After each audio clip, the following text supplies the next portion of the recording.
Hello and welcome to Equine Voice. Welcome to Equine Voices even. My name is Ronnie and I'm your host. I've just been chatting with Pat and I can feel her energy coming off the screen now. Okay, and breathe. So welcome to this episode with Pat Cleveland and her guest, Sally Spencer. Now, Sally is based in the UK and she's been working with Pat and her horses. I'm really interested to hear this conversation because not only has she had Pat working with the horses, but also she's had an animal communicator working with the horses, which she had previously to Pat as well. So it's really interesting because we've got the horse's point of view also. So it's not just Pat's, it's not just Sally's, it's the horses. And there are other people that have had an input too. Excuse me. So without further ado, I'm going to bring Pat in and she's just going to do a brief introduction because there are a few other interviews that I've done with her. So we're just going to go straight into this and then I'll bring Sally in. She can introduce herself and then we're going to see where this conversation goes. Okay, so without further ado, I'll introduce Pat. Hi, Pat. Hello. Welcome. Hi. Hello, everyone. Off you go. Off I go. Okay, I'm trying to behave myself because I love talking. I'm Pat Cleveland, and I'm an intuitive horse trainer. I've taken my empathic skills or gifts and applied them to listening to horses and translating the language of the nonverbal into providing us with physical evidence or things to look at as a physical language to help us understand where horses are having their limitations and how those limitations can be naturally reversed so the horse can regain his genetic quality of symmetry, which I find as a horse trainer is my primary goal, is to create a balanced horse. So I'm the founder of the Balanced Horse Project, which is located in Dothan, Alabama. I have an old website, which we're making over. The old site is called thebalancedhorseproject.net. You can find me on Facebook at the Balanced Horse Project. And we will have a new website opening up in August is just called Hidden Horse. And it's about kind of the story of the ugly duckling, how you can take your horse with problems and make him into a beautiful and amazing individual. So that's about me. And I don't know what else to say. Oh, Pat, I love chatting with you. And it's ages since we've done an interview. Oh, it seems like ages. But your energy just jumps off the page. I mean, I can feel it now. It's like boom, boom, boom. You've got such a big heart and a big energy field. So what I'll do is I will bring in Sally. And as I mentioned earlier, Sally is one of Pat's UK clients because she has other UK clients too. And she can explain how she was aware of Pat, how she came into her site, and how her horses were before. And then we'll go a little bit more into the work that Pat's done. So here we go. I'll bring Sally in. Welcome, Hello. Sally. Hello. Thank you very much. I'm very glad to be here. It's a pleasure to have you. Thank you very much. Thank you. So you want to hear a bit about me then? Yes, please. Obviously an older horse gal. My interests with horses have always been about the communication side with them, how they feel soft and easy with everything. Probably by the time I was 30, I became a Morgan horse breeder because I had a very nice little Morgan horse stallion. And so working with foals and things was fantastic because they taught you a lot about how not to do things with tack and whatever and just work with yourself. That led me on through quite a few stories, but led me into going down a route of horsemanship, which still I find very few people know about, which is called feel and release, which came from the Dorrance brothers, namely Bill Dorrance. And so that's really been a huge part of my life as to how to help horses feel that things were really easy and that you could have this reciprocal relationship with them. And of course, field takes you into many levels of yourself. Your physical self, your spiritual self, your emotional self, and mindfulness, of course. So, but I had this after we moved down into Cumbria. We're in North Cumbria. Moved down from South Lanarkshire in Scotland to North Cumbria to what turned out to be quite a wet farm. My horses had experienced some trimming problems that had happened with the style of trimming that had happened here, and really threw me for a loop because a lot of things changed, for them, for their posture, and for them being on wet ground and things like that.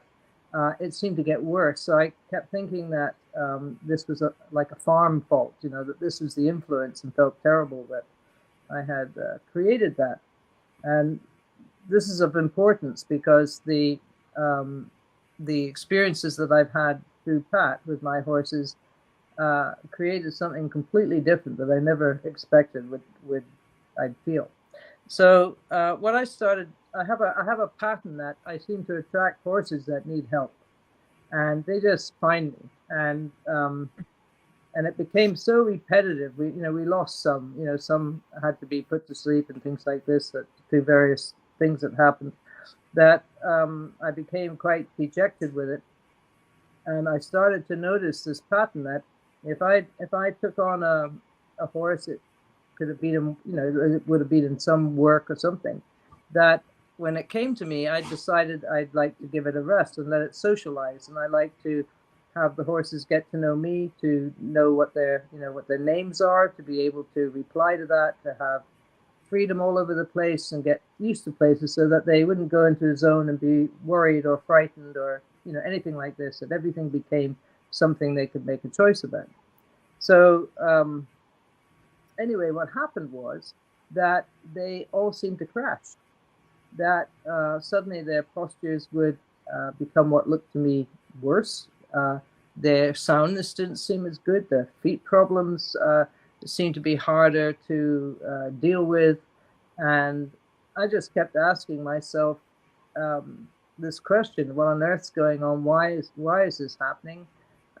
Nobody could really tell me. I must have gone through, I don't know how many body workers and all sorts of people to help me discover why they were having these problems. And I'm talking about this without giving any specific history of any horse, because that would take forever. It would take a long time.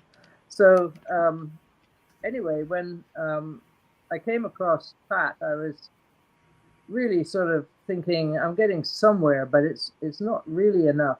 And I bought a horse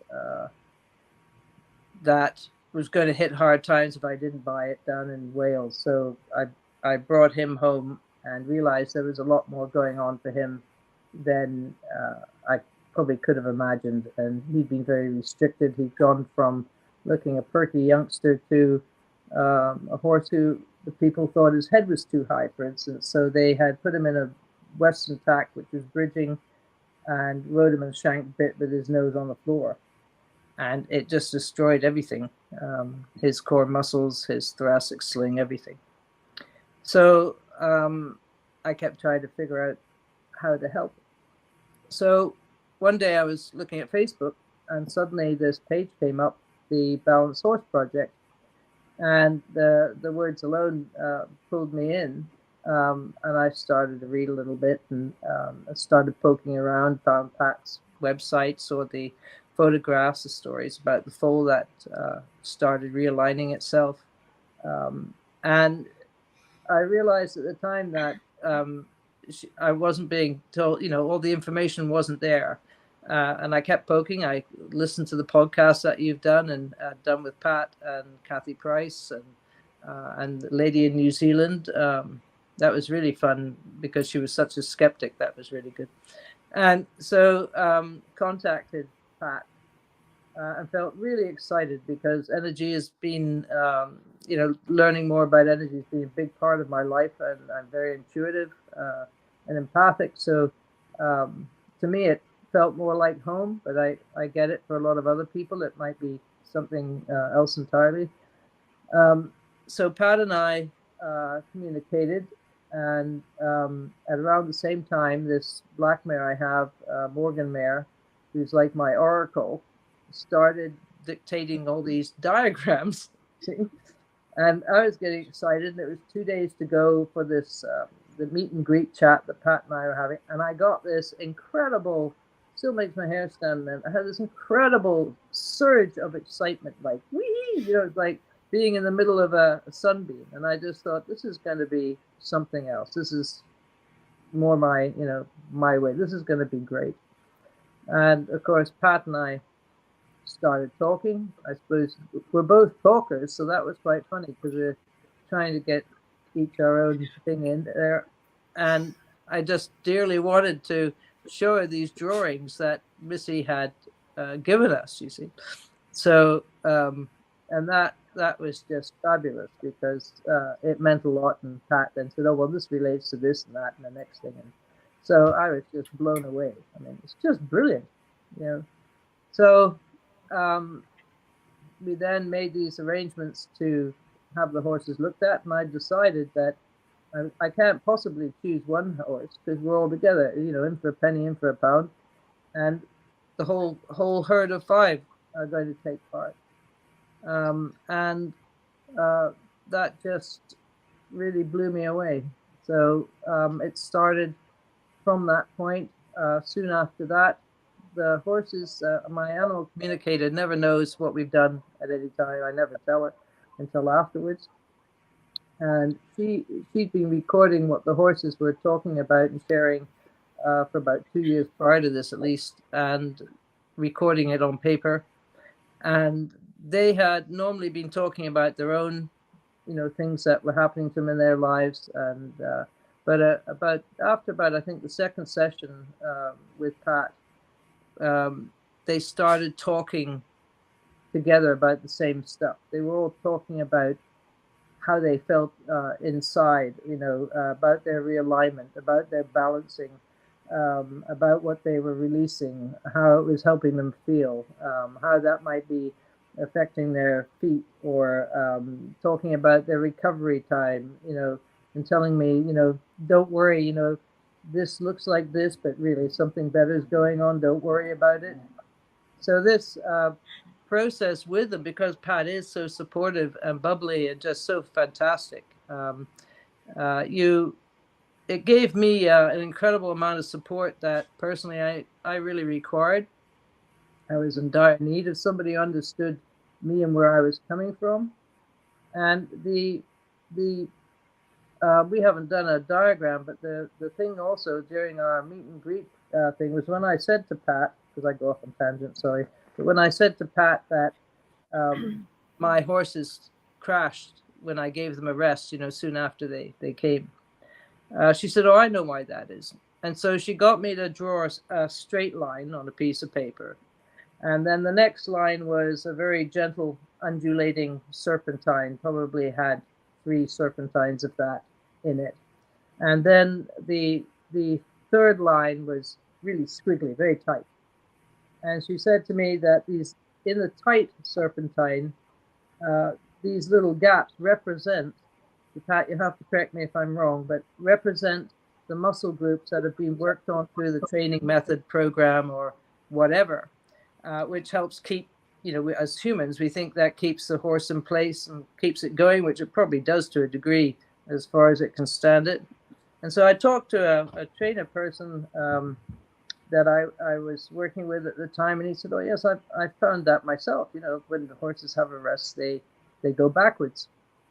So I just couldn't believe it, because Pat was the first person really who heard what I was saying and was able to tell me what was going on. So if let's say the straight line was the absolute symmetrical horse, and the very undulating line might have been the foal that had been born with, a birthing tension issue, or something that's happened to a youngster, which is usually very easy to help for the horse to take itself back into a better alignment.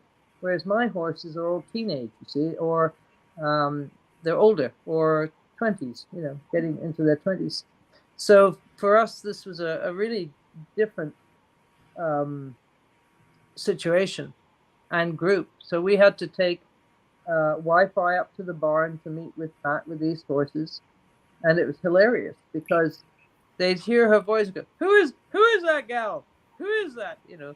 So by the subsequent sessions that we had, oh, hi Pat, how are you? The horses would sort of march up to the iPad, you know. So that's how it started, and I had to trust more, but it made me feel more upbeat.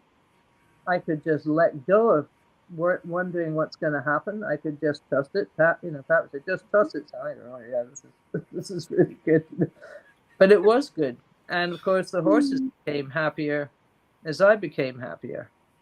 And it's been the most, it's been an experience, not just with the horses, but for me, because it was like, you can spend, I appreciate how Pat must feel, but you can spend half your life being quite isolated if you're somebody who lives this way with energy, or sees it, feels it, is working with their animals with it, because it isn't necessarily usual, and you can feel quite isolated because people don't really understand what you're talking about unless they have something tangible.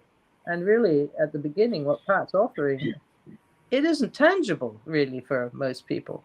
So the other brilliant factor was I had about two or three other people who were who were not into this sort of thing, but they sort of know what I'm like, so they have seen it for themselves, and the changes. They've noticed the energy changes. One of the gals, Sally, another Sally, has written a little bit down about how she really felt the energy. She'd start releasing and yawning her head off, and she'd see how the energy changed the horses. How that changed all of us. In fact, our last session, the Dogo, was fantastic, wasn't it, Pat? It was quite dynamic, and so all that was happening, and these ladies were seeing firsthand the changes, and subsequently how they were developing themselves. Because the difficult thing to grasp is, well, we're going to do this, and we'll do these trainings that Pat likes to call these things that you do, and then you leave the horse alone and don't do anything, and it'll keep going and changing. You're going, oh yes, this is really good, and it happens. And one of the observations of Sally was how the horse's muscles have changed tone, even though they're not in any work. And of course, in the summer and stuff, we can really see it. So the herd dynamics have changed. The Morgan mare that came to me, it must be about 3 or 4 years ago, was really quite anxious and had all sorts of foibles going on. And we're going through all the gut things and everything that we can do. Gut first. Let's see what we can do. And now this mare is just so happy to go outside. She used to be very frightened of going into the field on her own. We'd always be rushing back in and saying, you'll need to come and rescue me and sort me out. And now she's out all night. She's out with her gang. She's with 2 geldings. She's very, very bossy boots. Not anything as bad now. And just fantastic. And she's just relaxing all her muscles, relaxing her neck, because her head used to be, absolutely up in the sky. And it's hard because you're in the present and you're going forward with these horses. I forget a lot of the time where they really were when we started, and you putting those photos up, that's pretty scary, because you think, holy moly. I was looking through some of my photographic records the other day, and I just keep flicking because I don't really want to look at them, but they're all feeling a lot better now. So my main objective is how to keep them from gaining too much weight, because that won't help anything. Yeah. Same problem for me, So I was just about to say that goes for us all. Yeah. So it's working out all right. We're doing pretty reasonably, bit by bit. So it's been a huge journey. But having this friend of mine do the communication with the horses is utterly incredible. One of them's like an oracle, and they can also be quite funny. But they're telling me a lot about their feet now, which is interesting. And they draw diagrams. They've all got into diagrams, and they tell you, do this and put that circle there, and this is what's going on. And it's just out of this world, but it's in my world. Oh, It's sorry, great. that's amazing, and it's so. I mean, I know Pat as much as I know her, because of our interaction. But it's hard to put across to people, and especially, I mean, Pat's not in this country, so she's not coming there doing things physically. She's working with the energy, and for some people, that is really hard to get the head around. And even for people that work with energy, I work with energy as far as communication, but it's still, when it's your horses, your mind will take over, and your mind will have its opinion. And I'm very aware of that. So you have that. And if people aren't aware of how that works for themselves, it's just their doubts. Whereas you can say, I know what that is, and I know what that is. So you can have a conversation with yourself. So for people that don't understand or are not familiar in that sort of field, then it's hard to comprehend. But the fact that you've had a communicator before, during, and still is wonderful, because you've got the horse's point of view. And as they said, it might look worse before it gets better, which anything you do physically, most people that work with humans too would say that, because your body has to adjust. It has to strengthen in areas where there was a weakness, because it was compensating for some other area. So there's all these different things that come into play. It's not a case of waving your wand, doing that, and it's all fine. I'm sure, no, actually, I'm going to rephrase that. That does exist, but not in this reality at this moment, because we can't comprehend that. And even if it was happening, we wouldn't see it. We have to evolve ourselves to recognize what's really out there or in here, if that makes sense. Anyway, Pat, I know you're dying to talk. Oh, I'm good. You're doing quite well. I could just be the host and switch screens and do stuff. No, you're here. People want to. So before we go any further, if anybody would like to ask Pat or Sally any questions, then please feel free to do so.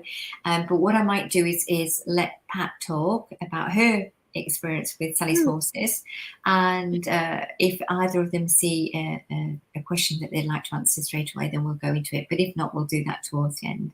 We've got a few people that said hi, so once again I'll put that on screen a little bit later, because I don't want to interrupt. So Pat, if you can let us know when you met Sally, when Harry met Sally, when Pat met Sally, if you let us know how that went, and obviously the horses are always aware what's coming up anyway. There's part of them that knows that anyway, and you talked about that, Sally. There's an excitement. So if you want to talk about that, Pat. I just said hi. What is it that you have going on? And then a crowd of horses showed up, and they were like sitting in the bleachers going, okay, they're talking. Yeah. Okay, so then you find out that the person you're speaking with is also intuitive and has shared a lot of similar adventures across Canada and the United States. We have shared different investigations in philosophies of how life is, what life is. And that was absolutely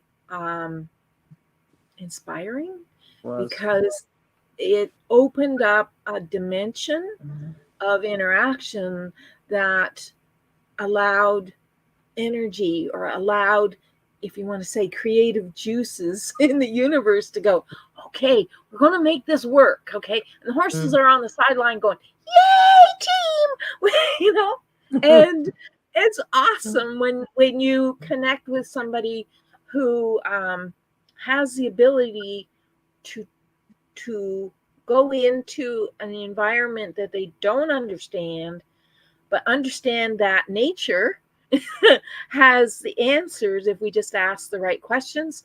And so that's where we ended up this journey. Now we just chat a lot about all kinds of things. But the horses, I think the horses really pull people towards this. It is an extremely difficult conversation to present when you don't know people's backgrounds and maybe their philosophies about how things work. But to help that, I have taken snippets of some of Sally's sessions, especially with Obo, the last one in particular, where we actually asked the horse to break his contract of staying in a state of trauma. And that way I have it on a Zoom. So it's basically real time through parts of it. I had to compress it because it took about 40 minutes.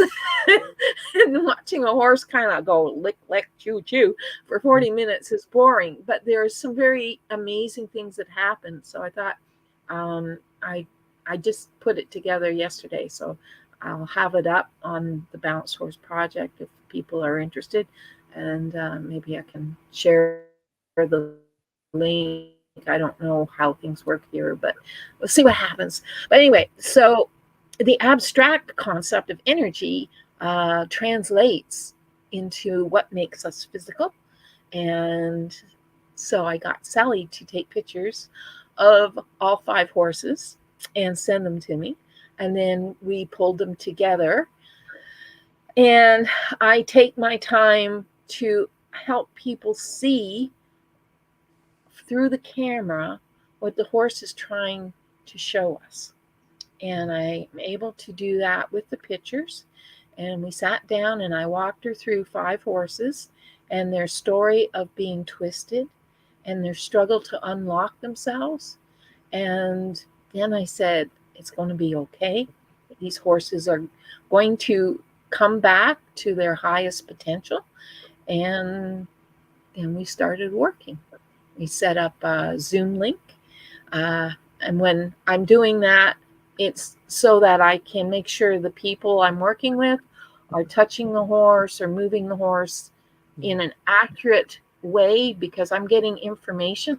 This sounds silly, but anyway, this is my world. Welcome to it. I end up getting connections with the horses, and they are basically directing the actions, the exercises, how the body is rocked or turned. So the horse is telling me, demonstrating to me that they're self-aware. That's important. Number 2 is that they know how they need to be positioned, what kind of passive pressure, like if you were ground driving and you were asking a horse to ground drive in a position of shoulder in or renvers. So what position does that horse need to go to so that he can lean in or pull back against passive pressure to correct not just a bone, but to start this activation of unraveling. So I'm translating what's coming through energetically to me and then verbalizing it back through Zoom so that the people at the other end can apply what the horse needs. And it sounds very odd, but as I've come through the many years of trying to understand what it was that I was doing, I've really truly watched my last trip up to Ohio. I have a horse named Indy, and Indy is an Arab. It stood up when he was about 2 years old. He was going in the feed room and he got under a Dutch door and he stood up and he almost broke his spine. So he has this huge U-shaped back. It's like beyond suede. and he has been trying to get me to do certain things, and over the years I haven't trusted myself to step into what he was saying, because when I looked at the horse, it visually contradicts what normal you wouldn't do that normally, right? So here I am following through on what this horse wants us to do. And we have a series of exercises that are like ground driving, they're passive pressure. And so we set this horse up in a certain position and with certain angles of pressure on his body. And all of a sudden, now remember, this is the thing that I didn't want to do because I thought I would cause harm. I don't want to do that. But all of a sudden, you take pressure on the lines and the horse starts rocking back and forth. Like we weren't doing this. The horse is doing it all himself, rocking back and forth. Then he starts rocking side to side. The owner is looking at me like, what is going on? Then he starts going and rolling his shoulders, his front quarters in circles. The last move he did was he was doing figure eights. And as he's doing this, you can hear all of the wither bones cracking. His rib cage is sounding like cereal with milk being poured on it. And all of a sudden, his neck angles change, his shoulder angles change, and his back starts to lift. That's how magical this is. We left Indy. He's been up there enjoying the summer. And you would think that, normally you would have to go back and do therapy, and maybe if it was like chiropractics, you would fix the back, or you do body work with the muscles. Actually, what I've encountered and have been directed by hundreds of horses is that just leave it alone. Because once the horse triggers whatever they're triggering in their body, I'm going to say it's the memory of trauma, or it's the activation of all the acupuncture meridians at once. So you get this big of energy from nature running through your horse. It just keeps running. We don't have to do anything. Because once it hits a certain frequency or a certain powering up, okay, it turns on the genetic codes in the cell structure of the body. And those codes automatically, once they get in harmony or they're vibrating with the energy field that is in the environment, not man-made energy, okay, natural energy coming from the sun or the earth or the center of the universe, okay, once those frequencies are coherent with the vibration of the horse, it turns on the genetic codes. And those genetic codes are pre-programmed, like a reset button. And it just starts to automatically redevelop the physicality and the energetic system of the horse. And the thing that gets me is that the horses know this. So you do these exercises, and sometimes we have to do on horses like Sally's because they were a little compromised. But you do these exercises with the horse maybe 3 or 4 times, and then we walk away. And the horses redevelop as close to body symmetry as possible. And that's what I find magical. And it opens up their personalities so that trauma, that fear, that questioning. I love it. The human management system shuts down. It's gone.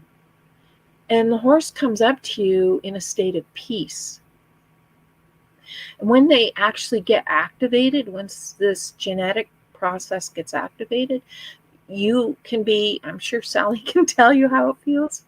You can be with the horse while it's happening, and you can feel the energy influence you. So it's not just the horse influencing himself. He's stepping into a holistic system, and you're part of it. And I do have clients that cry, phone me up several weeks later and go, my husband says I'm not as grumpy. I'm easier to live with, you know. But people feel the emotion. And I think the thing that I enjoy about doing this work is the state of peace. The horses are quiet. Yeah. Can I? Of course you can, Sally. Yes, Thank you. please do. What Pat's talking about is really real. It's absolutely personified in my herd as they are now.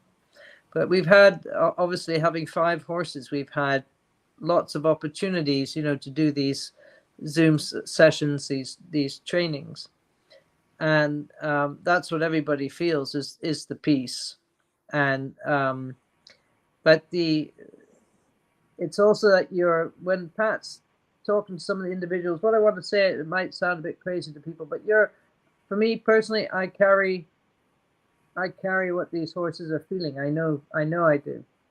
And sometimes, you know, it makes it a bit harder. We have a mare here called Marble, who, when she came, uttered the most inappropriate swear word to me, and she was so angry, and I'd utter it back, and she'd utter it back to me, and I'd utter it back, and I thought, oh, come on, get a tidbit, just walk up to her, give it to her, and walk away. And she said, hey, you know, what is that? So, but she's a really a case in point. She was so angry, and she got really ill. Sometime after she came here, we had to test her for absolutely everything, you know, the EMS, all these things, nothing. And I think her system went into shock from the change in her anger and all the things that happened. She now walks around smiling. She comes and gives you kisses. I mean, the contrast is unbelievable. She looks like $1,000,000. She could go into a show, and she's in her 20s. She's probably riddled, you know, got all sorts of arthritic things or had, and she loves working away with Sally, and she's a favorite of my friend Yvonne, who helps me a couple of days a week and has been a part of this, a great big part. Yvonne's great because she's small, so she can do these really interesting things between horses' legs, and great fun. So yes, I have a tall helper and a short helper. It's been absolutely brilliant, hasn't it? So so it's been good. But one of the most moving, I didn't know, Pat, if you wanted to enlarge about Osrey. We have an Andalusian gelding here who's probably now near 20, who had a really traumatic past in Spain twice. Who got sent back to Spain, and then I found him in a dealer's yard, and within a week of him being here, he was so frightened that the other horses wanted nothing to do with him, and one of them let out a piercing scream and shoved him through scared him so much he went through a sheep netting fence into a ditch upside down with his hind legs stuck tourniquet in the sheep netting and his front legs in between post and rail. And that was the start of 2.5 years of an accident every day. So you can imagine what mess I was in through all that. And I couldn't sort of just leave. If he went away, he'd create something would happen. And we agreed it's like passive suicide, wasn't it, Pat? You know, he was finding ways to leave. And he's the kindest. Yeah. And go ahead. No, film it. Yeah. Go in. So every person that came to help, practitioner of anything, they were absolutely blown away by him. You know, his name Rey in Spanish means king, apparently, and that's how he they felt, I mean, they're incredibly humbled by this extraordinary chap, you know. So, well, now he doesn't do those kind of things. In fact, the tables are turned. He has a way. He's looking after everybody else. He's very kind. I think he felt that his purpose in life, he had to look after humans. He had to take whatever crap was happening. In the photos, you'll see all the scars over his back end of the cruppers. He's got all the spiky noseband scars on his face, which would have happened the second time when he was sent back to Spain.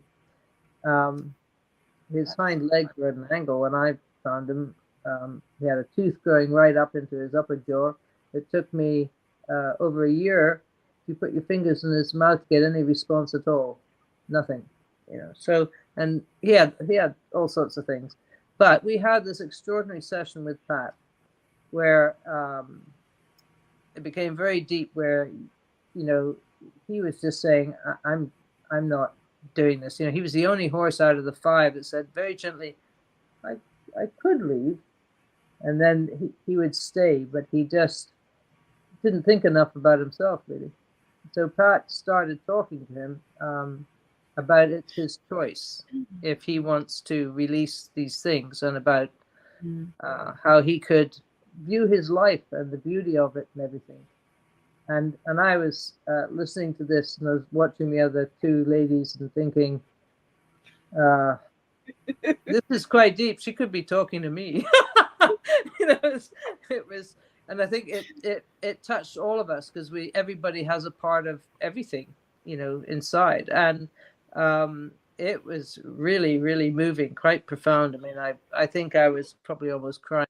I have that. I have to find that. I should go back and find that. It's a beautiful. Because that's very. It was very. We were blown away by it, and he changed. He changed after that. He just kept going. You know, it's those things you can't explain to somebody. And so I've seen 6 horses now, because I have a friend who has a horse not far from here that Pat worked with. And I saw that horse. I haven't seen her since I did the photographs with Elaine, I think. And that was incredible, because that horse's owner has been away having to work somewhere else. And I haven't seen her, must be for months. And she looks fantastic.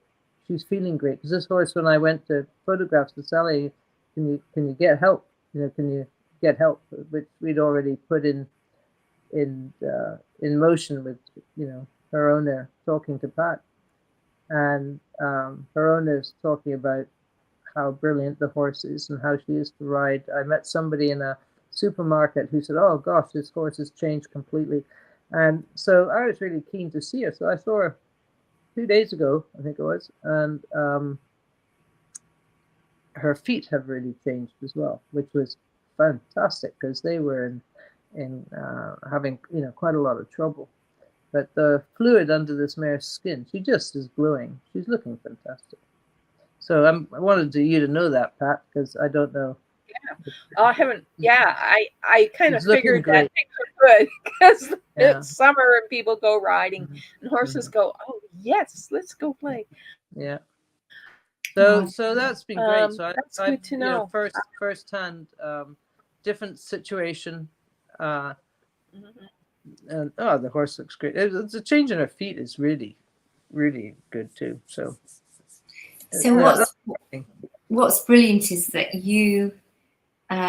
So for Pat, it's you. She has you.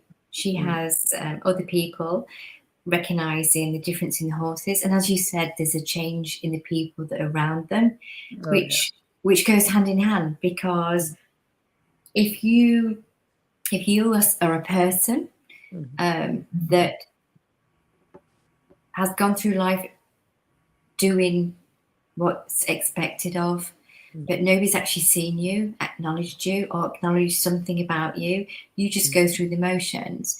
And as with humans, there's different degrees, and some people just get on with it and just go through the life like that. Other people's have a reaction because it's overload, they can't deal with it anymore. So we know it's no different for animals. No. And if one person or one animal changes, it's a knock-on effect to everything around. So that's lovely. That's really lovely. And I'm so pleased for Pat, because it is hard to talk about your work when there are so many dedicated people. So this is not saying that this is one way, this is right and that's wrong. There's a place for everybody. But if we just see what we think we know, we're missing a big part of the picture. And the best people to know what they need are the animals that you're dealing with. And the fact that you've had confirmation, to me, is amazing. And they do get worse before they get better. But that, again, that's quite a usual thing in humans too. Yeah. Your car has to break down before you fix it. Yes, mine certainly does. And then the mechanic has to take it apart to find out where it's broken. And then magically it gets put back together and it works. I mean, it's the same throughout nature, you know. It's it gets to a point where it has to scream and yell, okay, we've had enough. Can we do something about the problem? And what I'm kind of looking at is maybe the translation of the problem is kind of not as accurate as it could be from the human perspective.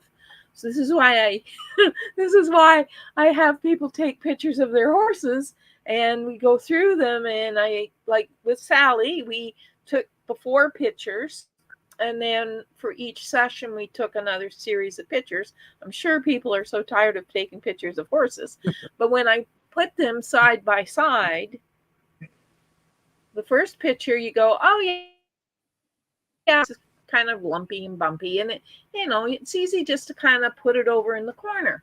Think, oh well, maybe that's okay. Like other horses are like that too. But then after you do a training session and you come back, and you could take a picture anytime you want. You could take a picture 30 minutes after, or a week after, or a month after, and then bring it back and do another side-by-side comparison. And you sit back and you go, oh, because now your horse that you thought was okay and normal when you started is showing you that there was an improvement that one in real time, while you're in the barn, you can't see. And that's because up here, human intention shapes what the eye is going to present the brain. And so if we don't know that the horse is trying to show us something, then we can't process or translate that information from the horse's perspective. We're translating it from being educated, having the facts, got a book, you know, or I see things and I think I know there's a problem. Big question. What do I do about it? Shall I bring the photos? So Pat has kindly sent me some photographs, and it's always difficult sometimes to when you have photographs on. But Pat knows her eye is changed, and she is trained. Sorry, so she knows what she's looking at, so she can explain. But people will see what they want to see in photographs. I said this to Sally earlier.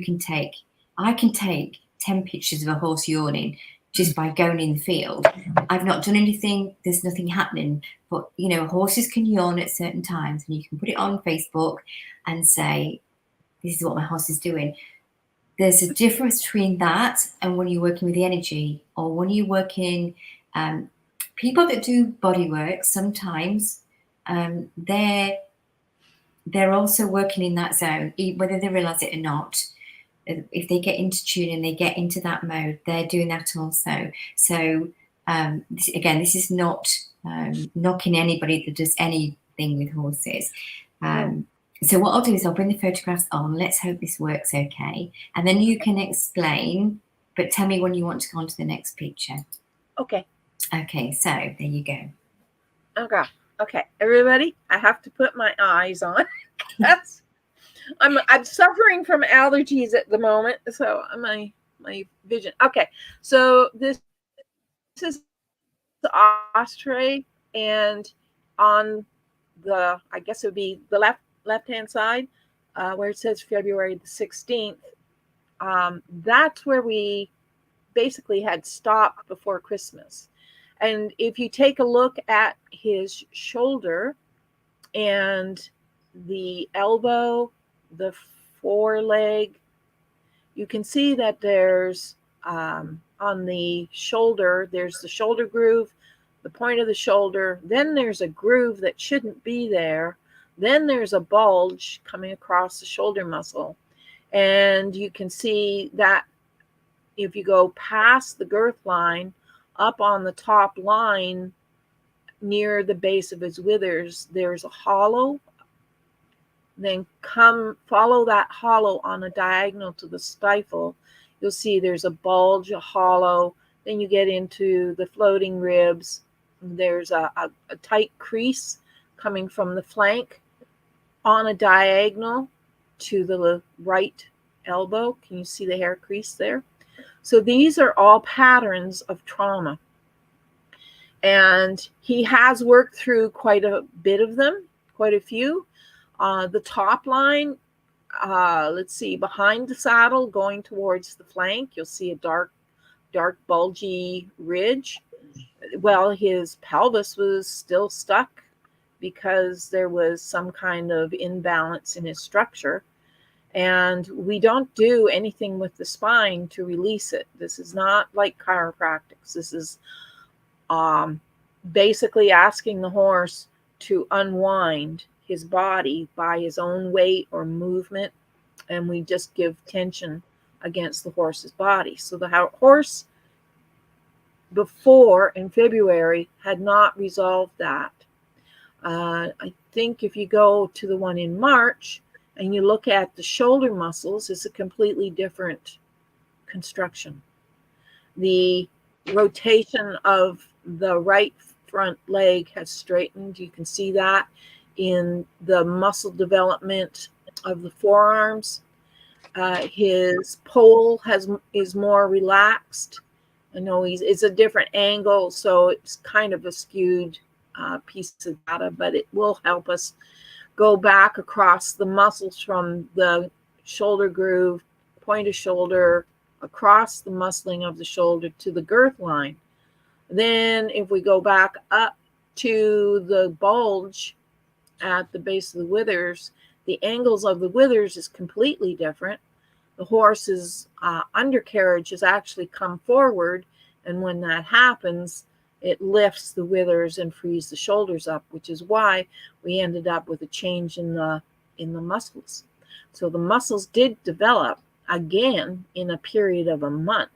So you're looking at about 4 weeks just being outside and doing light work in the arena, going over little obstacles or things Sally does to keep from being bored. You can see coming across the back, the lumbar section or the lower back section has freed up. The hairline that runs from the flank to the elbow has started to soften. The bulge in front of the flank had started, or on the top line in front of the flank has started to soften. And his leg placement is better because his hocks, if I draw a line straight down from the point of the hip straight down, his hock touches that line. It tells me that when this horse stands square, he's going to be like a table. It also suggests to me that saddle area, instead of being kind of slab-sided, is actually become flat. He's become wider across the top because he's lifted his rib cage up because he can breathe, and his undercarriage has shifted. So that's just simple things. Things. Go ahead. Do the next photograph. So this is his back transition. This is the first one November is where we started. And I can understand why this horse wanted to try and commit passive suicide. You can see the variations of the rib placement at the flank in front of the pelvis. I mean, it must have hurt just to walk across the field. You can see the distortions coming behind the shoulder blade on the right side. And you can see how the back is kind of hollow or weak looking.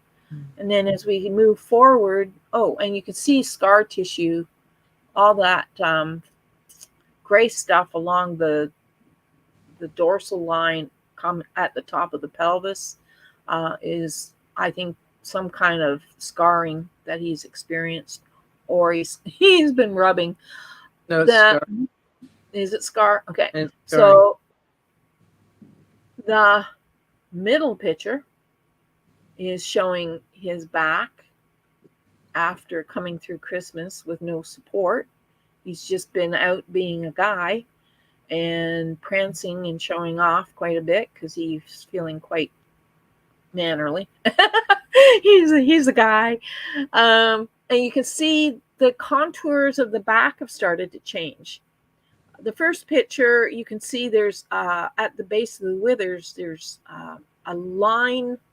You'd have to look at it. There's a hollow or a dip at the base of the withers. That's where the back actually had a curvature. It was displacing the ribs, and it could be an injury. I get that. I'm supposed to say it was an injury, not a birth trauma. That actually was compressing against his discs in his back. So he was starting to get herniation in his back. So no wonder the poor horse was screaming all the time. So middle picture is transitional. And then we get to March. And now he's starting to bulk out. His shoulders have smoothed out. He's more even. He can hold his head in a better position, because if you look at the difference in the muscle on the neck, look halfway down his neck in the before picture, and then go over and look at the afters, and you could start to see that when this undercarriage starts to shift and come into balance, the center of gravity becomes symmetrical, and the horse starts to use the muscles equally on both sides of his body just by walking across the pasture.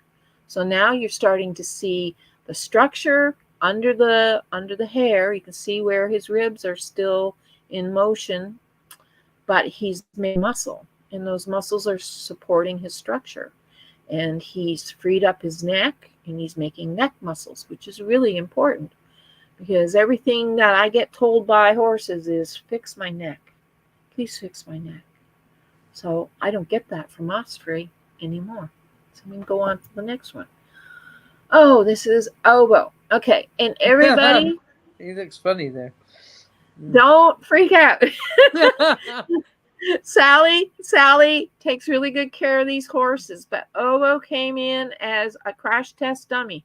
Okay. You can see in the February pictures, like we worked on him in November, and this is a result from over Christmas. And even there, he looks weak in the neck and disjointed. And I have to say that I have the second picture is not, the legs are a little skinny because I was trying to get rid of his tail, and I kind of took too much off the back leg there. But you can see the two different lines for the neck. The top line of just look at the top line. You got it. Can't miss it. The first one is the effect of basically being pulled down into an unnatural position. It messed up the angles of his withers, his back. I don't know how anybody sat on him. The poor saddle must have slammed into his withers every step he took. He was crammed up. You can see, it's hard to see in this picture, but if you look at the girth line, compare the muscle at the girth line, the spots are actually in different places. His back is lifted in the second picture.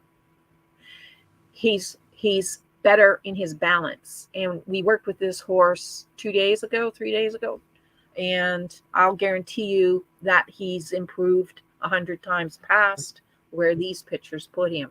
Oh, So yeah. this is crash test tummy material. This is what I see in horses that are at horse rescues and horse auctions, and they're just looking for somebody to please come and help. So now you see the difference in the profiles between the left and the right side of the horse. We usually take pictures of the horse from the left side because they look great. Can't see really that there's anything wrong on the left side of the horse. Looks pretty good, right? So we got February, he looks like a tubby. Yeah, But you can, terrible. but you can see that coming up from the girth line, there's a big groove, and then coming forward over the shoulder muscles, it's rugged and bumpy and irregular, and that irregularity is going into his neck, and his neck is big and heavy and crusted. So I'm going to may get into trouble, but my experience with the horses is these big, heavy, crested horses who we're thinking are going to founder, they're actually using the top middle area of their neck to balance, because they can't use the muscles coming up, the pectoral and the brachiocephalic muscles. Okay, they can't hold themselves up in the chest because they're tipped downhill. And if you understand the difference between the left profile and the right profiles, that the barrel swings off to one side. But you won't see this unless you take pictures. Okay, well, maybe some people will see it. So that's what's going on in the front end of this horse. He's been pushed down or ridden long and low, and he was already long and low, and it just made it worse. So if they had ridden him level and then asked him to sit a little bit, he would have had a better training result than being mechanically manipulated. Next thing you'll see, so you see the difference in the two necks. You'll also see that at the,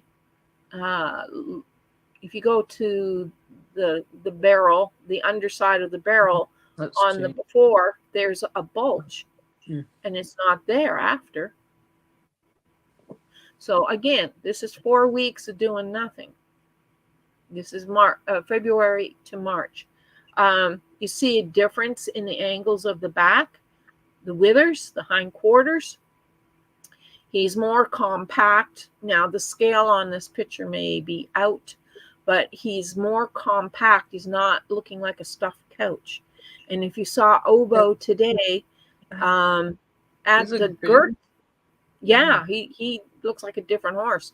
If you look at the girth line again on the March picture, you can actually see a groove from the elbow going up to the shoulder or the scapula, where all those ripply muscles are. And then if you move back from the girth line halfway up his body, you see another diagonal line. That's a rib that's out. That's gone. And that is a trauma that I find a lot of horses that have training problems will have this type of pattern in them. And it's the barrel has swung to the left during the birthing process, slammed forward, the breastbone has shifted slightly backwards, and the horse can't unlock it. That would be the February picture. Now we've got the front quarters. If you look at the slope of the chest, so if you go on the underside of the neck down to the chest area, On the February picture, it's just all smooth and rounded. It just almost looks like one continuous line into the forearm. If you look at the March picture, it starts to make a 90-degree angle. That's telling you that this horse is coming in to his authentic symmetrical balance. And when that happens, all his leg joints will come into symmetry. The weight of the upper body will become closer to symmetrical. His shoeing or foot growth patterns will start to resolve. His personality will get softer. So I'm hoping to get more pictures of Obo after what we did this week. So we can go to another picture. Oh, this is Can I add something about Obo, which Certainly. I'm really excited about?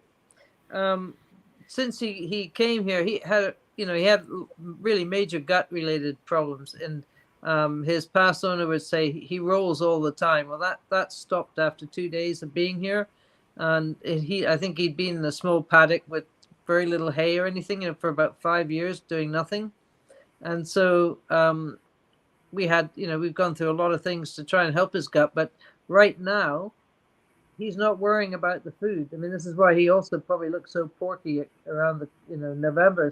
He couldn't stop eating, and of course the other guys have to go with him, so you're going to see they all look pretty porky as well. And it's quite hard to do. They get to roam over all these fields and things, so that's exciting in itself. Is his idea about food and stuff. He's really chilled, because right now I'm sort of saying, right, you've got to clean up, and I'm not overdoing it, because I'm prone to overdoing it anyway. So we're all practicing. We're all practicing. I remember, just correct me if I'm wrong, Pat, but you said a while ago, horses eat, I mean, they do eat, they graze, that's what they do, but they will eat because it releases natural endorphins for pain relief. Is that correct, Pat? Yeah. So again, that can be, overeating can be a sign of an anxiety. They eat, they can eat, but they're anxious. It's different kinds of eating. That's right. And he was an anxious horse. Go ahead. Sorry, he was an anxious horse. He's not anxious now. He's a real cool dude. He's fantastic. Really funny guy. Yeah. Go ahead, Pat. So, like, nature or self-aware horses know how to self-medicate, and so when you have the pony with the thick neck and you're afraid it's going to founder, well, maybe that is a possibility, but it's also telling me as a horse trainer that that's a downhill horse who can't use his undercarriage, which is like the frame of a car. Like if the frame of the car is warped, the car isn't going to work very well. So what we find is the undercarriage of these horses is warped, and they have to depend on their top line muscles to hold themselves up from falling down. And you can see this is Missy, and she's showing us that if you look at the February photo, how heavy she is in the shoulders, the neck, and you can see how her hip is swung out open, and her barrel looks flatter in the February picture. And then when you come to the March picture, the shoulder has opened up. The weight transition has come so that the horse is not falling downhill. She's actually naturally holding herself up. As from a riding perspective, when I get these horses sorted out, okay, I'm come from eventing and dressage background, and 3-gaited saddle horses, hackney pony background. So we're always looking for these horses to have a certain self-carriage, and we try to use mechanical training to create that, because we don't understand where the horse is stuck. We don't know why the horse is stuck, but we know we have to make the judge happy, or we have to present the horse in a certain way. So when we unwind the horse, or the horse unwinds himself, I guess I need to say it that way. what happens is they become like a table. Literally, you get a leg under each corner, and the back gets wider and softer, the neck loosens up, and then all of a sudden, when you start to return to riding, they're feather light on the rein, and their primary posture is that of self-carriage. So I do have a video of a Spanish riding master on a Frisian who had been very anxious and unable to move up to the canter. They tape recorded him riding before I worked with this horse, and then he got on afterwards, and I literally watched a man go from I have to hold the horse in the frame to the horse starting to free up the shoulders. I mean, this was like maybe 30 minutes after I worked on the horse, which is something that I'm not used to. But anyway, the horse went out and started riding, and stride length got bigger. The undulation of the back started to engage. The riding master had to reposition himself 3 times to follow how the balance, how the twist in the back was leveling while he was riding. Now, this was a horse that was 4 years old, couldn't even go up to the trot. Okay. She was short doing lateral work. And the next thing you know, he's down on the long side, tapping her up into passage. He gets to the end of the arena, half halts her, starts dancing with her, and she goes right up into piaffe. And he kept her in piaffe for about 40 seconds, dropped the reins, walked her out, and he came back and he says, I could have this horse ready to do after the Grand Prix Pre-St. George levels in 3 months. And I have proven that to be possible with our own horses. I apply this to our brood mares. They produce very straight and correct horses. And we had one horse go down to Wellington with 42 rides on her as a 3-year-old, just doing training level. And we had Walter Zettel come up and ask if he could use our mare in one of his videos on introduction of piaffe and passage to young horses. We declined it because I didn't feel that it was fair to that horse to go there.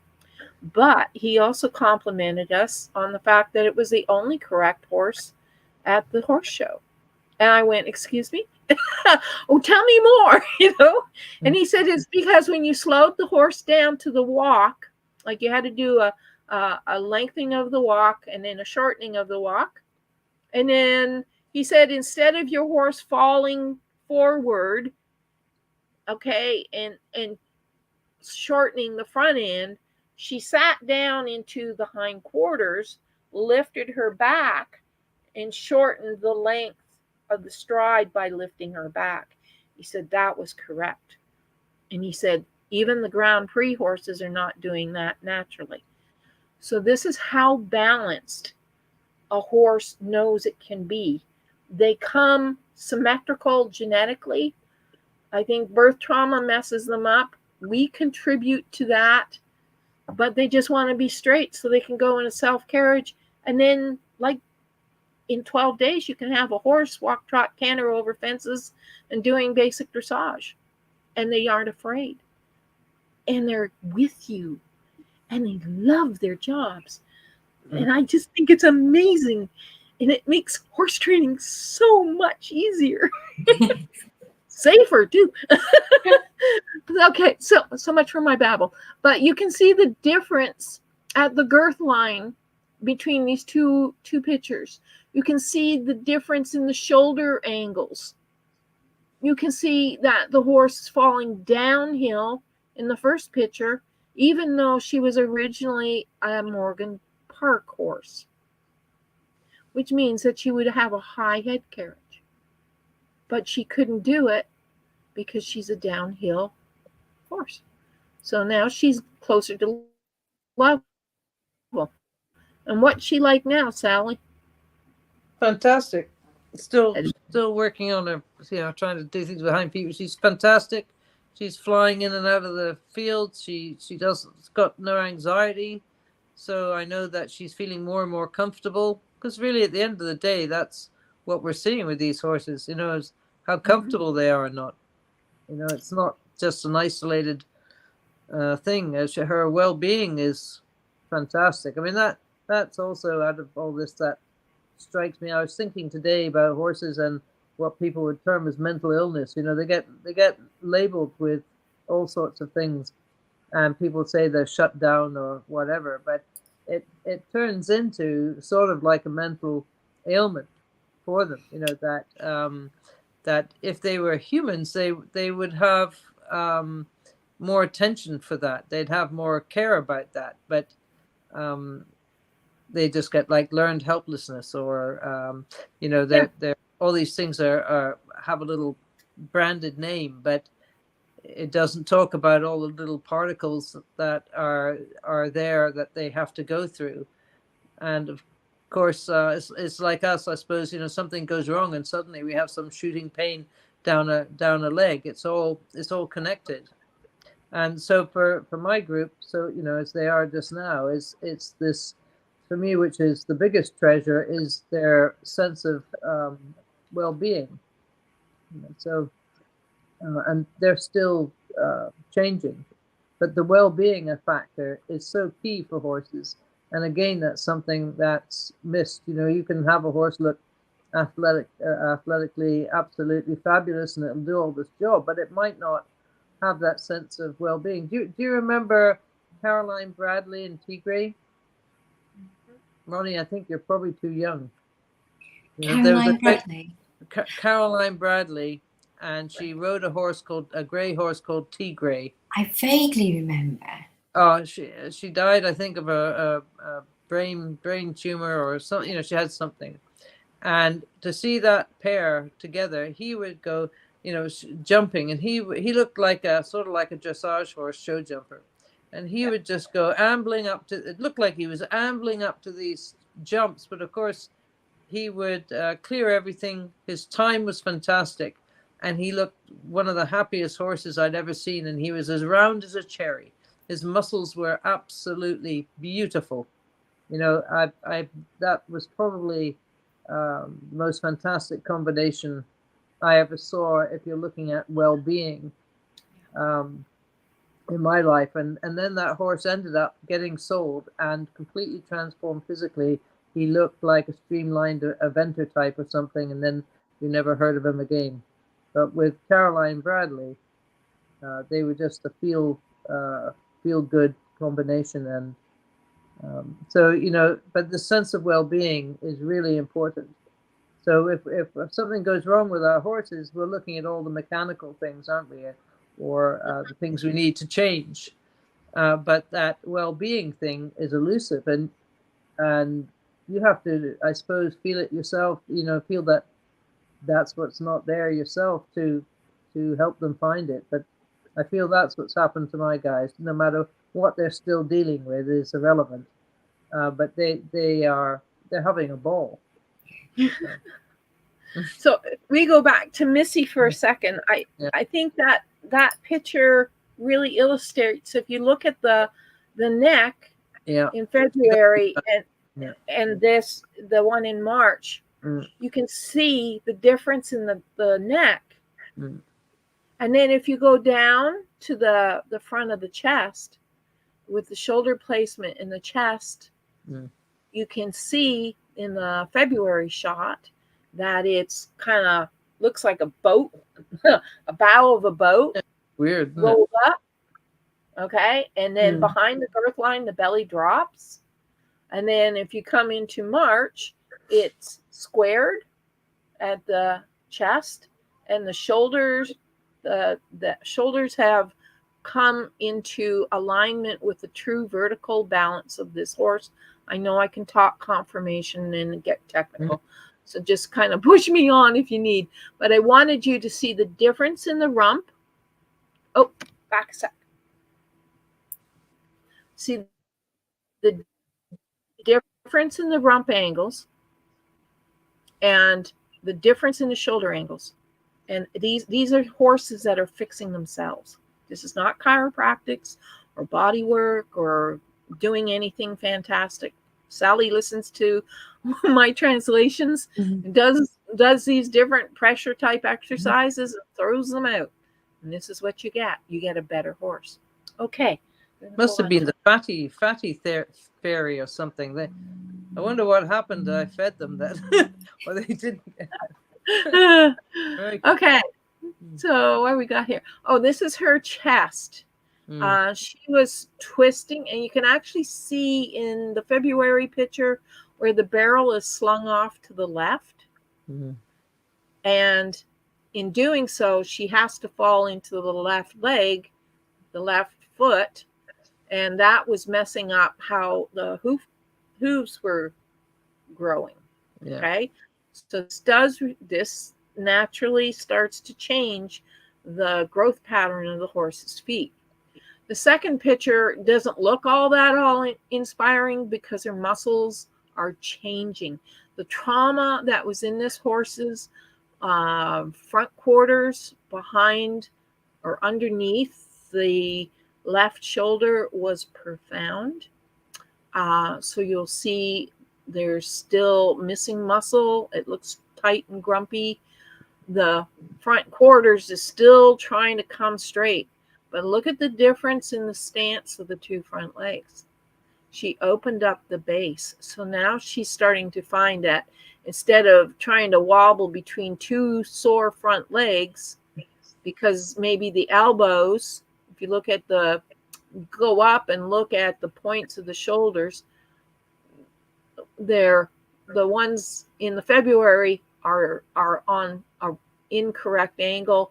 The ones in March are are asymmetrical, but the chest opened up and the breastbone has come forward, and that's why you see the difference in the wrinkles of the chest. It's a telltale sign. You can also go up to where the neck comes into the chest, and you can see in the March picture that there's actually scar tissue or missing muscle at the base of this horse's neck. And that, I think, has healed up now. So there you go. Okay. I have got some more photographs, Pat, but I don't know if we've got enough time. People get bored. But I just wanted people to understand that we can look at our horses and miss all this stuff. Yeah. Wouldn't it be wonderful if people could work together more? So people like yourself, people that work physically with the horses, where there is no you take ego out of it. Yes. Yeah. But I don't mean that from okay. But if you're working with an animal or a person, okay, and you're doing that most people do that from the heart. They want to make a difference. Now, if you're working on a horse, you want to know feedback that you're making a difference, because that's why you're there. Now, if you've got two different people working on a horse, this is what I would love more of, that they could step out themselves and say, right, this is what like you work, Pat. This is what I'm getting. And so as you say to Sally, this is what you need to do. If you've got somebody that's not that confident in doing the physical stuff, that they can say, okay, I know somebody, good body worker, they're really open, let's work together. So that you can work as a team, and each one has a purpose and a validation for what you do, without it feeling like you're going to bruise somebody's ego or push their nose out of joint. Because there shouldn't be a place for this. There should not be a place for this in this world, because at the end of the day, we all want to feel better. and horses know what they need. Now, we do, our bodies know what we need, but we don't always allow that voice to come forward. And it's really interesting when you were talking about the genetic codes and how they change. And once that's done, that is it. You don't need to interfere because the body knows the time frame. It knows everything that it needs. And yes, things happen. It might need adjusting. There might be things that it needs extra input with, either energetically or otherwise. I listen to lots of podcasts, and I was listening to one the other night, and somebody asked a question about, when their energy changes, when their vibration, when they change frequency in their body, what happens is you can go through the trauma because it's coming out, and you can get shudders and you can get shakes and you can feel pretty shit at times, or it can be a lot smoother than that. What's happening is everything is vibrating until it's got to a point where it's smoother. And that's how it naturally works. So when you said that was like, yeah, and I heard that this morning. If people were more aware of these things, it wouldn't be this magical, things that is not understood, because you can make it as simple or as complicated as you want. You can dress it up and make it that, which some people do, you've got to have the right tools, you've got to have this, that, and the other. No, you don't, but you need to have an understanding, and that's where people like yourself, Pat, and people, thankfully for Sally, for trusting her gut to go with that and seeing the results. This is why I'm getting excited about this. Now, I do what I do, but there's still the human element that still, when it's to do with your own, there's clouds there. There's what is it? I'm human at the end of the day. Do you know what I'm saying here? So yes. I'm not saying I understand all this. I'm getting it right. I bloody don't. Okay, I don't, because you've got your emotion. You've got what ifs. You've got all this chat going on.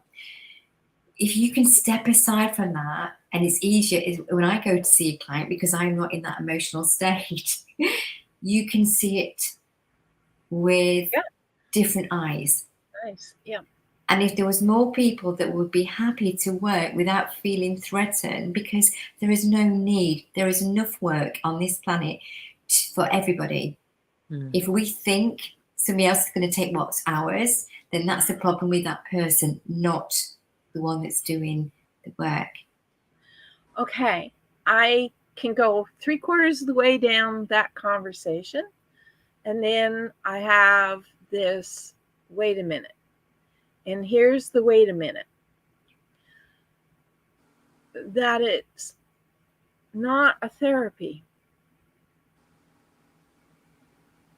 And because it's not a therapy, it doesn't fall in the description of therapy. It goes across back to the people that ride the horse. Mm-hmm. Because if you go back as a rider and a trainer, that's the original foundation for all your therapies. And it's the original foundation for your veterinary sciences. So what I would like is, instead of taking and bit piecing the conversations from I'm a body worker and I'm a farrier and I don't know, pick one. Okay, because they're all honest to goodness important pieces. But what has historically happened is, as we stopped asking the question of what did our ancestors do to support the horse before there was ever science. That's how deep this goes in the genetic history. And this is why I'm very, very, very supportive of coming back to educating people about not just the physicality of the horse, but the ancient concepts of the energy, the spirit, the soul, the vibration of the planet that runs through the horse and that the horse is projecting into our reality. So now we're talking about a different school, a different philosophy of horse training that brings us into sustainability, because that's where it comes from. I have people that want to help, and I am with them 100%, but I would encourage them to shift the focus a little bit. Because if we don't change the way we're training the horse, what good is it if we're just bit piecing things? So I would like to encourage people to look at therapists as this is funny. At least I find it funny because horses make me laugh when I think about this. But it's like there are people that are horse trainers, but they don't realize they're horse trainers because they're trying to help the horse do his job. But we've become so specialized in one little piece of all the frequencies. Like if you look at pulse magnetic therapy, if you look at homeopathy, if you look at essential oils, okay, look at all these bits and pieces that we're using. Who's putting them together? That's where the connecting of the dots has broken down, because this person has this fact over here, and because they're looking at the horse from a different perspective, they're missing the other fact, or not being able to translate the other fact that somebody else is seeing. So when I came out of my education as a horse person, almost a horse master, because I was a girl, they wouldn't let me be a horse master at the time. But anyway, I had to know everything about the horse. Not just about how to ride to a fence. I had to know how to hitch a horse and drive it. I had to know everything about his feet. I had to know how to feed them. I had to know how to make hay, where the grain came from. And all that's been chopped up and put into sections and isolated sections. So when I speak with horses, they are excited, because a horse can see your soul. And I'm not trying to say that I'm like superwoman or special or in resistance to anything, but the horses need us to slow down the empirical standard of human thinking and put it all together, put it back together. It's a big puzzle. Put it back together and come back to the original human-horse interaction. You don't have to ride a horse to train a horse. But you have to know a horse to love a horse. And so doing the type of work I do, when we activate the horse's birth memory, his cellular genetics, we just turn them on and stand back, because we no longer are in control. If we do artificial type of interventions, if we go in and do a lot of body work, if we have somebody come out with a device, doesn't matter if it's sound, magnetic, I don't care, it'll stop the genetic interaction. Because we treat one level of body's harmonics, and that's like shoeing a horse and putting one shoe on backwards. We've stopped the process. We've taken the harmonics that is naturally present in the horse's body and turned it off. So this is the role that I do go back in a lot of old ancient history stuff here, okay? But that's what I keep getting shown, is that there's a harmonic relationship that's genetically ingrained in the human being. I keep getting shown this picture. I need to have a page called The Pagan Horse because I keep getting shown the picture of these people, and they basically crowd and gang up on this horse, but the horse is terrified until the man sits on the horse's back for the first time. Now, this may not be anything to somebody who is mainstream or a physical thinker, and that's okay. But in the type of work that I work with, when a rider sits on top of a horse, you have your vertical column of energy going through your core. You have a horizontal core of horse energy. When a rider sits on a horse, it's at the base of the withers. Underneath the base of the withers is the end of the sternum or the breastbone. In shamanic traditions, in ancient traditions, the breastbone is called the spirit gate or the soul gate. And if it's on the wrong angle, the energy of the spirit, the soul, will fall out. So the original guy who rode on the horse, his energy went into that horse and influenced the record, the genetic record of the horse. And the horse's energy did the same in return. It's a feedback loop. The horse trainer sits on the horse and asks the horse to shift his weight, which alters his structure, which recenters and levels the horse's breastbone sternum.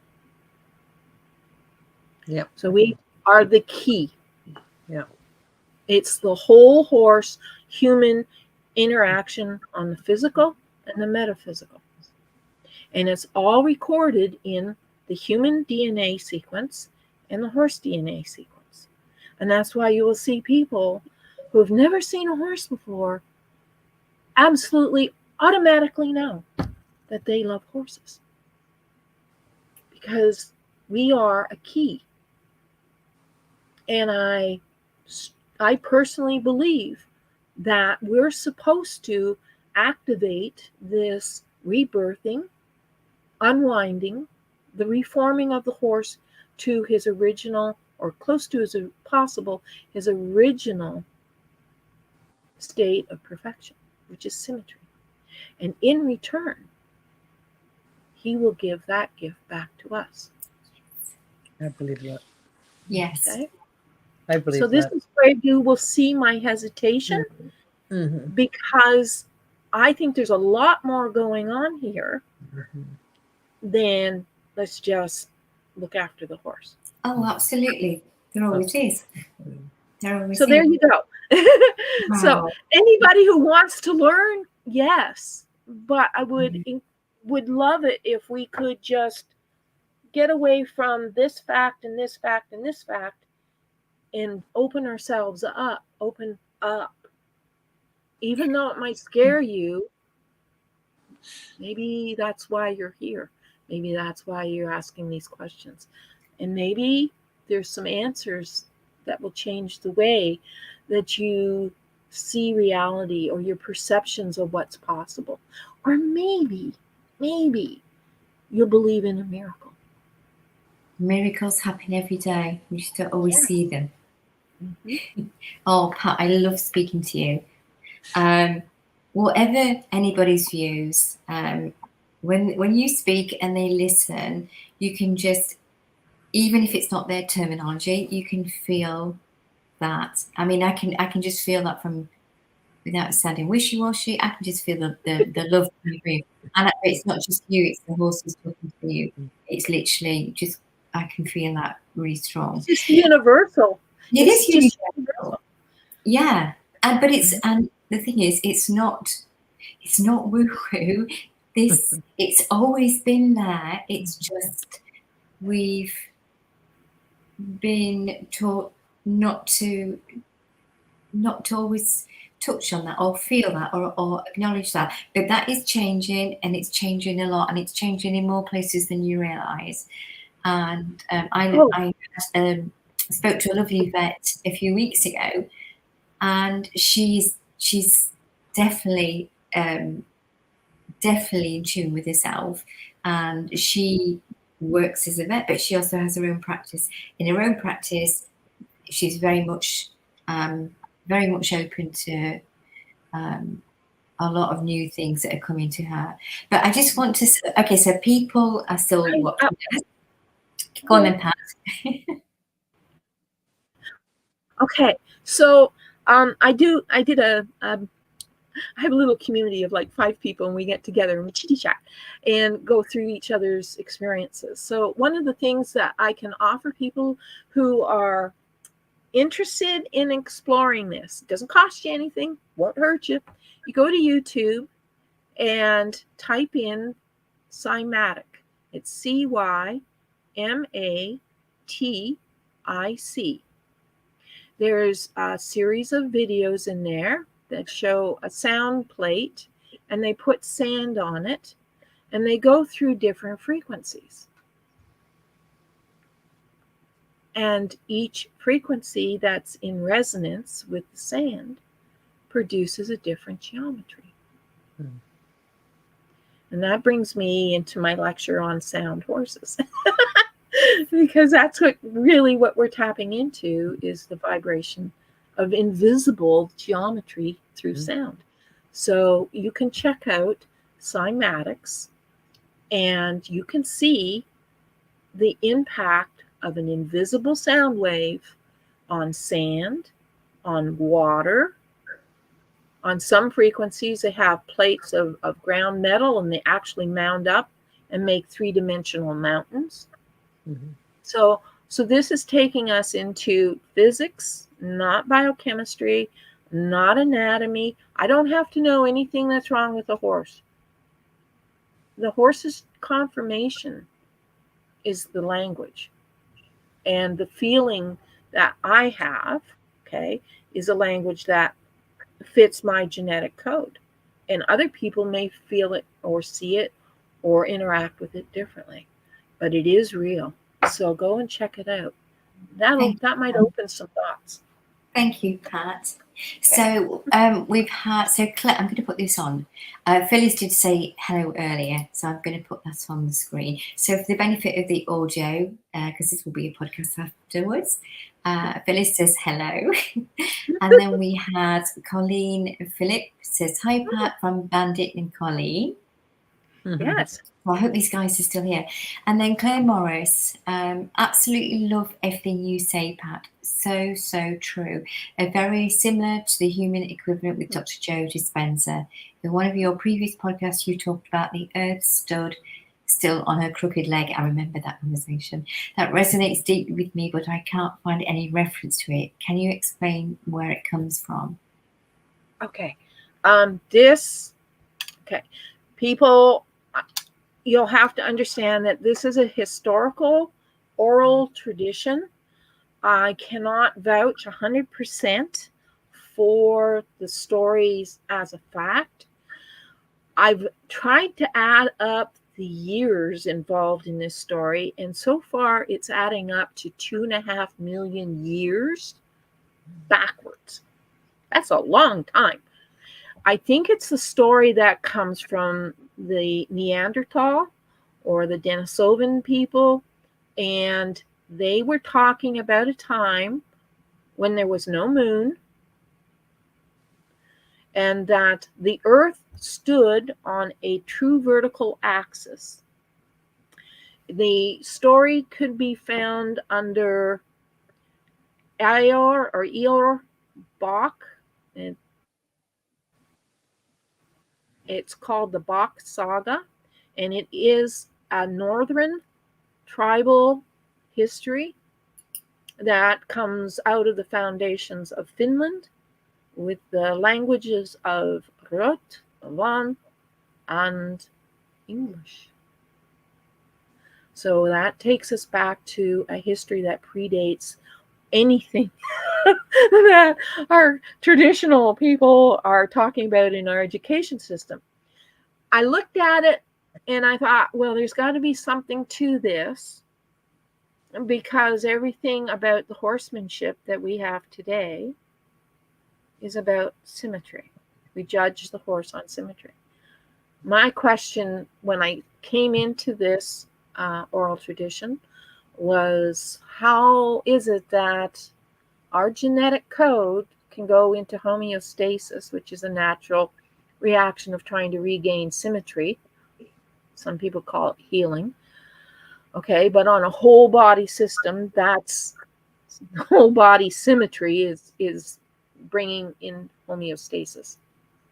Where did that genetic code come from if we live on a planet that's hanging at 30, 32, 30, 33.7 degrees off center?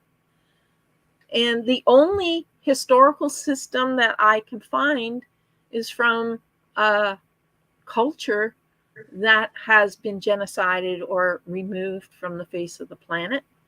Those stories hold value in the language structures across the world. I liked it because it held validity in giving me an answer. Here's my choices. Either the earth stood straight on her leg and we spun so fast that we were energy. And when she fell off her leg, when the serpent came into the, if you want to go into biblical, if the serpent came to the Garden of Eden, well, the serpent is in all of your Hindi, your Native American, your Aboriginal creation stories, are all based on when the serpent came to town. Well, what do you think I'm unwinding? What am I finding in a horse's body? I'm finding the trauma of the earth when she was standing on her leg, and the genetic codes recorded what it was like to be energetically correct.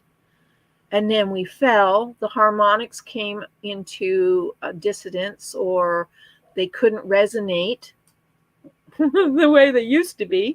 And so the slower sound moves, it goes into light. The slower light moves, it goes into photons, which create clusters of energy, which turn into matter. So that answered my question. The other option was that we were created in a vacuum. And I do think there's some validity to that the current genetics lines that are making up the different human cultures, races, was infused in a vacuum in space, because the human genome has been interfered with. It's been mechanically or deliberately altered at chromosome 2 and chromosome 3. And that's why I think it's hard for some people to reconnect to nature.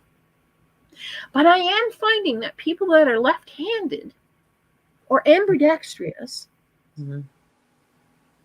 are easier to connect in. So look up Ior, it's I-O-R, Bach, B-O-C-H. He sets his story, he was the last member, living pure line back to the original story of creation. And his creation story said that the North Pole was actually centered in the Bay of Helsinki. So Helsinki was up north, Santa Claus land, okay? And it was tropical. And there was no pain, and there was no suffering, and there was no disease. And in a matter of, I think it was 30 days or 90 days, I can't remember, don't quote me, 90 days, the earth slipped off its axis, and millions of people and animals froze to death. So Helsinki, that was the North Pole, fell. And that goes into a very long, it's a long story, but you can look it up, okay? That is why I believe that our genetic link to our horses comes through symmetry. I mean, just look at it instinctively. If you go to fall, do you just fall, or do you put your hand out to catch yourself? And why is it your body automatically knows that it shouldn't be falling? So somewhere in there is a very deep historical pattern It says our primary operating system functions at its highest state of efficiency when we're symmetrical. And the same thing happens to everything else on this planet. So what I'm talking about is universal. Horses know this story, and horses, in my world, the way I translate it, taught me all this. Didn't find it in books. Thank you, Pat. So I had to go out and physically take pictures and go, look, it works. So there you go. I think that's answered your question, because she says, I love that. And Anise, hi Anise, said, hi Pat, excited to be working with you soon. Hi! To continue on her journey. Oh yes, Anise is having a great time. She sent me pictures today of her horse, Dee. And Dee was similar to one of, God, now I've lost your name, Sally. But Sally had a horse named Marble, and Dee was similar to Marble, very twisted through the back, hung up in the rib cage, just miserable. And the horse was trying everything, and now she's just a love. She's just a love. Yay. Right, guys, we've been on the go for about an hour and 50 minutes now, so I'm just going to see if there's anybody else that wants to ask a quick question. Does anybody want to ask Sally a question? Yeah. And then we will start to wrap it up. But yeah, if you want to just do a quick question now, that would be lovely. So what you got planned? Oh, hang on, Pat, you've been on a mega trip, haven't you? Because you've got an RV and you've been traveling around America, working with horses. Yeah, you've been working with horses on the road, which we had a conversation a while ago, and you was about to give up because you says, I can't do this anymore because nobody wants to hear what I've got to say. And it was like, no, you got to keep going, but you know, you've got to do what's in your heart. And then you got your RV and you've been out on the road, and it's like, yay. So the universe has set it up so you can get out. Well, we can travel. Okay. When you're empathic and intuitive at the level that I kind of interact with the environment, it's very hard to be traveling on the road. You can't get grounded. You don't have a quiet place. You're always in chaos. And it was very difficult for me to travel. So that was one issue. And the other one is that coming in and having an RV, it just makes it easier for us to get to people. And people can come in, and we have videos and stuff that we can go through or show them, take pictures of their horses and do real-time comparison. Because when we do this work, horses change in half an hour. Like, it's ridiculous. I have one horse, an example in my research pile. What was her name? Rose. Rose came in. Oh gosh, she was a grumpy gray mare. And we unraveled her serpent, and her body, we did a back tracing and took pictures, and in the matter of 35 minutes, her body lengthened by 8 inches and rose up by half an inch at the withers. And her back started to flatten out and come to the curve of the rump. In 35 minutes. Think about that. And then you have to throw these horses away for a little bit, because if they transform that fast, that means that all their joints have to kind of shift, and the ligaments have to adjust the tension, and all then the muscles have to unlock the scar tissue in their fascia, and the digestive tract that was sloping forward into the heart and the lungs, kind of restricting everything, is now got to go level, so it's got to flush itself out. The feet change, the dental work changes. So like getting on the horse 24 hours after I do this is kind of not fair. So so we just throw them out, and Sally was talking at the beginning about the 3 lines: the straight line, the weavy line, and the chaotic line. Okay, so we throw the horses out so that they can throw off all that imbalanced energy that's making artificial money, or artificial money. Yeah, there you go. Artificial muscles. Okay, so like when you're training horses and riding horses every day, you are just trying to make muscle that isn't naturally there, and that's why when you throw them in the field, they fall apart, because it's artificial. So when you bring the horse closer into being symmetrical, they automatically make real muscle. And you don't have to ride them every day to make them fit, because they're pre-programmed to be fit.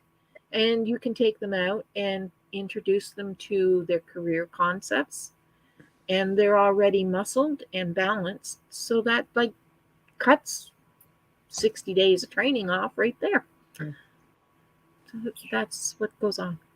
Thank you, Pat. Right, okay, we've had no more questions, so I think we're gonna bring it to an end now. So would you like to just say one thing before you go, Pat, and then I'll ask Sally if she wants to add anything. Be patient with the world, because it does know what it's doing. Nature has the solution to every problem. And if you need to have some conversations with somebody that views the world a little differently, look me up at the Balanced Horse Project on Facebook. You can message me there, and I will get back to you as soon as I can. Thank you, Pat. Sally, would you like to say something before you go? Yeah, I'd like to just say that on my wet farm, where my horses seem to get crippled and whatever, all this happened over the wettest winter that we've had for ages. It must have rained about every day here for months in the UK. Our farm was soaking wet, and the horses made all this progress despite that. And initially, when I spent time here, I felt also it was the land and the mud and all the sliding around and everything that was causing, or helping to cause, a lot of imbalances with the imbalances. But they've actually made progress in a situation that we just wouldn't have known was going to happen. So I thought that was pretty impressive as well, if to help people realize what actually does happen that they are doing themselves. It's Thank you. Fantastic. Thank you. You could go and visit Sally. You could look her up. Yeah, come and see. She has little cottages. What is it called? Skylark Cottages. Yes. But they're on Airbnb. But yep, so you can have somewhere to stay as well. But Thank you. Farm. Thank you. Right, guys, I'm going to pop you out, but if you don't mind hanging around, and then I'll just have a quick chat with you afterwards. See you in a minute, Pat. Bye. Oh, my cheeks from smiling. I can't help but smile when Pat comes on. And yeah, she might not always talk in a language that everybody's comfortable with. But that's the same with a lot of things. When you actually take the dressing away and go back to the basics and read it in a different way or see it in a different way, there's a theme, there's a stream running through all those things that say the same things but in a slightly different way. So horses, animals know, their bodies know what they need, and ours do too, but we more often than not think a tablet's going to fix it or that's going to fix it, when actually it's within ourselves to start that process. But believing it is the difficulty, because even if you start to feel that, sometimes this takes over, and it's not your enemy, but you have to work with it. Okay, we can only deal with what we understand at that time, and it's forever changing, and it's changing quicker as we go along. We're evolving as humans, everything's evolving, and this is how it's meant to be. And this is a prime time to start asking questions. If you're not sure, or you get a feeling that something's not right, but you're not getting the answer, but you know there's another way, then start asking yourself, show me, what is this? Just what is it? Because your energy, your all-knowing part will guide you to where you need to go. And it might be a few carrots down the road before you get to the right place, but it's all experience. Anyway, that's enough. I've kept you for 2 hours. Have a wonderful evening, and if you've got any questions for Pat, please feel free to contact her on the Balanced Horse Project, or contact Sally. I'm sure she'll be happy to share any information that she can. And like I said, we did have a lot more photographs, but we didn't have the time to go through that. Oh, thank you, Claire. Thank you very much. Have a wonderful evening. I hope that you've got something from this. And it's not meant to push anybody out or make anybody feel inferior or what they're doing is wrong. It's just to get you to question yourself and ask if there's something else you can be doing, if there's another little thing that you can be adding to help whoever you're dealing with. Anyway, take care. I'm going to go eat because I'm starving now. And I shall speak to you soon. Take care and bye for now.